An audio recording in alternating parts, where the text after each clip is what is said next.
All right, how you guys doing, man? This is the reaction from Mr. Peter Obi. He has reacted to the over 100 or 150 cars of Tinubu's convoys just 2 days ago in Lagos.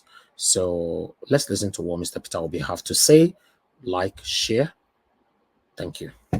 In my mind, which I would like you to talk about. Yesterday we saw a video of a very long convoy of Mr. President, and we know that's one of the things you usually preach against. I don't know how you felt when you saw that video. I don't know if you have seen it, sir. I wasn't opportune to see the video. It consisted of 124 cars. I wasn't opportune to see it. You are just telling me. But let me tell you what I've always said. The present Nigeria requires that all those who serve and lead must do so by example. The behavior and their public conduct must be a consonance with what the society requires today.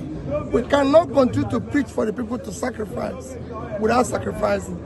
We must not, the sacrifice must not start from the leaders. Visibly, measurably, and all sides, because the people are suffering. And we must now be at the forefront of the suffering. Thank you. Thank you. In the boss, you are where you are. Jagaban is passing. And Jagaban with that. Only the boss, you know. In the boss, you know. Ah, in the clean, in the motor, in the motor, in the what?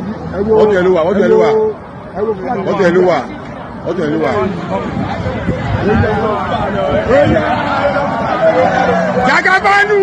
Go there! Jagabanu! Ha! Go there! Ha! Go there! Go there! Go there! Go there! Go! Go! Go! Go! Go! Go! Go! Go! Go! Go! Go! Go! Go! Go! Go! Go! Go! Go! Go!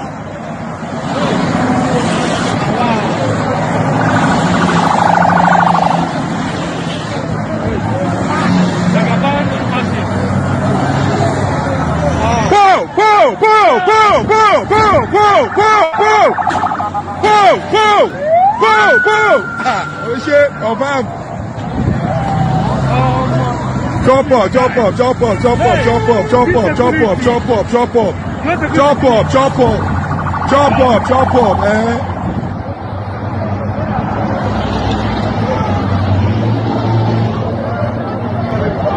jump up.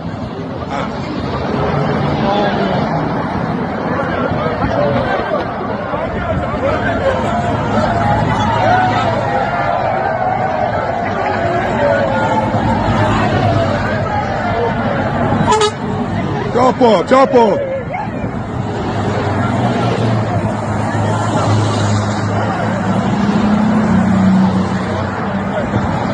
What's it?